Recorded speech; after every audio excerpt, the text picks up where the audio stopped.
Basta may tiyaga at masipag lang po tayo mga palangga sa mga pritong tinapay ay pwede talaga tayong kumita. Hindi natin kailangan ng oven para mag-umpisa at nang makagawa din tayo ng mga iba't ibang klase ng tinapay. Para sa mga baguhan po na nagtatanong kung ano ba yung mga ingredients ng ating donut dough, ito po yung ating video ngayon mga palangga. Ilagay natin yung 1 kilo, 2 kilo at 3 kilo ng ating donut dough. At kasama na din yung ating frosting recipe kaya simulan na po natin. Para sa gumawa ng 1 kilong donut dough or Bavarian dough, ito po yung ating mga ingredients sa ating 1 kilong dough sa ating video screen. Sa ating video ngayon, 2 kilo na dough po yung ginawa ko at naglagay lang po ako dito ng kaunti lang po na food color na lemon yellow. At ito'y optional lang naman yung ating kulay pero maganda din yung outcome niya. At ito naman yung dough natin para sa 2 kilo kung gusto po kayong gumawa ng 2 kilo. Pagsamasamahin nyo lang yung mga ingredients natin mga palangga at masahin at hanggang sa mapakinis natin yung ating dough.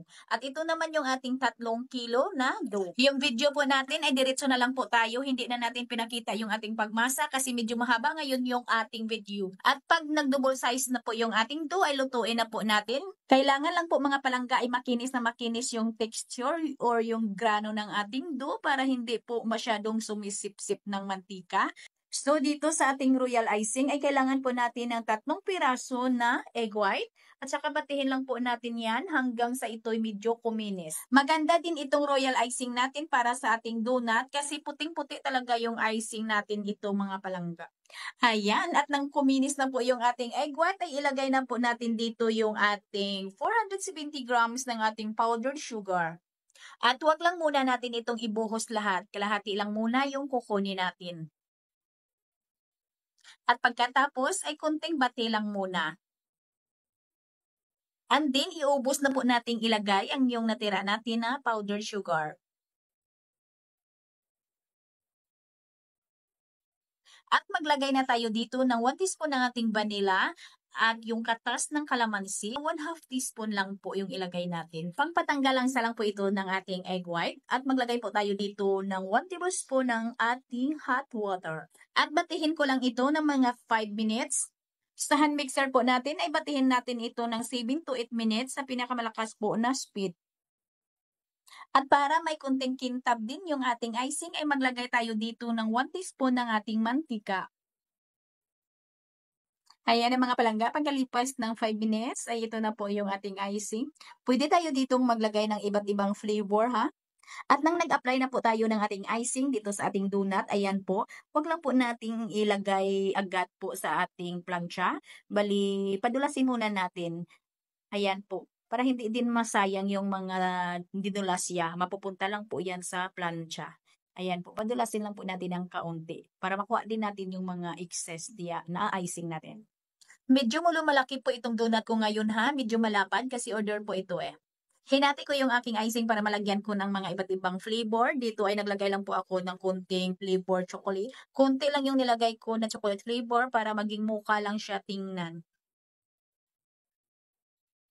Para sa aking toppings dito ay sprinkles lang at marshmallow na din. Itong icing natin mga palangga ha, ay madali lang po itong matuyo. Dito naman ay naglagay lang po ako ng dinurog na mani. At diniin ko lang yung ating mani para kapit na kapit. Para kapit na kapit yung ating mani. At dito naman tayo sa ating frosting para po sa ating ensaymada donut, yung ating ensaymada na prito. So dito meron po tayong 200 grams ng ating buttercup. Yung ating buttercup ay naka-room temperature na, hindi na po ito matigas. At batihin lang po natin ito ng mga 4 minutes. Ayan, after 4 minutes, ay ilagay na po natin dito yung ating 150 grams ng ating condensed milk. At batihin lang po natin ito ng mga 3 minuto. Ayan, after 3 minutes, ay maglagay na po tayo ng 1 tablespoon ng ating powdered sugar. At batihin natin ito ng another 5 minutes. Sa pagbati po natin dito ay nasa pinaka-high speed po tayo ha, para mabilis po natin na makuha yung consistency po na gusto natin ng ating frosting.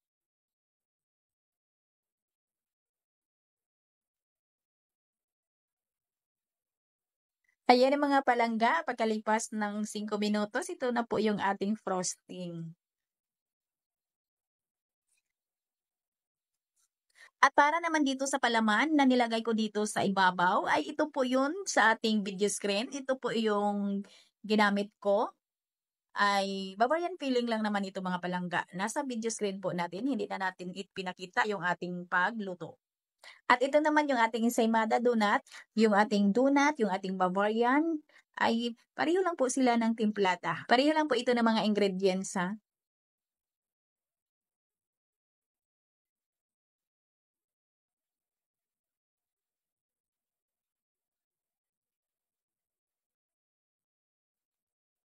At ito naman mga palangga ay niluto ko po ito sa ating oven. Ito po ay ensaymada din. Pero bake po ito ha. At gumamit lang po ako dito ng ating cream una, biskwit. Dinurog lang natin para ilagay po natin dito sa for coating po natin. At ito na mga palangga, kumusta naman yung icing ng ating donut? Ayan po, tuyong-tuyo na po siya.